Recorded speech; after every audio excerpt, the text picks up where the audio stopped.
नमस्कार। स्वागत है आप सभी का बारिको 20 कम्युनिटी के इस प्यार से चैनल पर।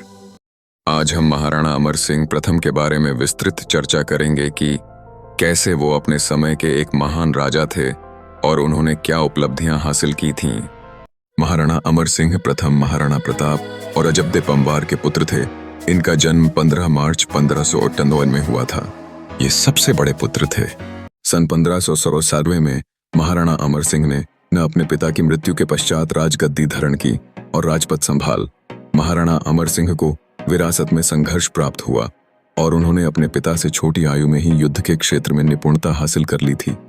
वह अपने पिता के ही पद चिन्हों पर चलते हुए उनकी युद्ध नीतियों का अनुसरण किया, जैसे कि छापा मार रणनीति। अपने पिता की तरह अमर सिंह ने अरावली की ऊबड़ खाबड़ भूमि का प्रभावी ढंग से उपयोग किया। उन्होंने छापामार युद्ध की रणनीति का इस्तेमाल किया, मुगल चौकियों पर अचानक हमला किया, उनकी आपूर्ति लाइनों को बाधित किया और सीधे बड़े पैमाने पर टकराव से परहेज किया जहां मुगलों को संख्यात्मक लाभ होता था। यह रणनीति मेवाड़ जैसे छोटे राज्य के लिए एक विशाल साम्राज्य से लड़ने के लिए महत्वपूर्ण थी। महाराणा अमर सिंह ने अपने जीवन काल में 17 युद्ध लड़े और उन्होंने उन सभी में जीत हासिल की। उनके कुछ प्रमुख युद्ध इस प्रकार हैं। उंटाला का घेरा 1599।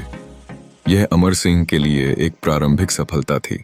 उन्होंने कथित तौर पर प्रिंस सलीम, बाद में सम्राट जहांगीर के नेतृत्व वाली एक मुगल सेना को उंटाला में हरा दिया। उनके कमांडर कायम खान को मार डाला और विभिन्न चौकियों पर कब्जा कर लिया।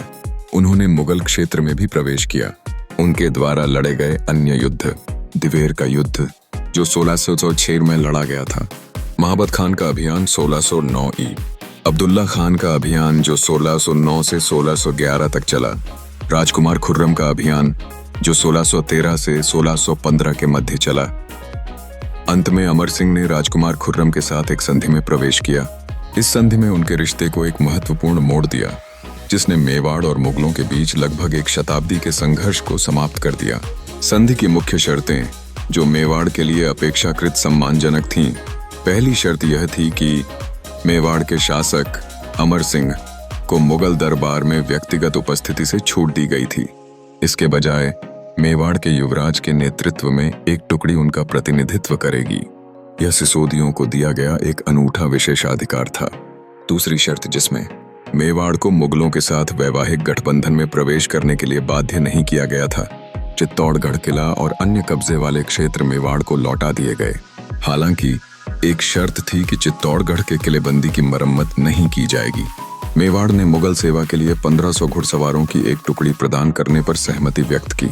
अमर सिंह ने, हालांकि उन्होंने संधि पर हस्ताक्षर किए, कथित तौर पर सिंहासन छोड़ दिया और एकांत में रहे।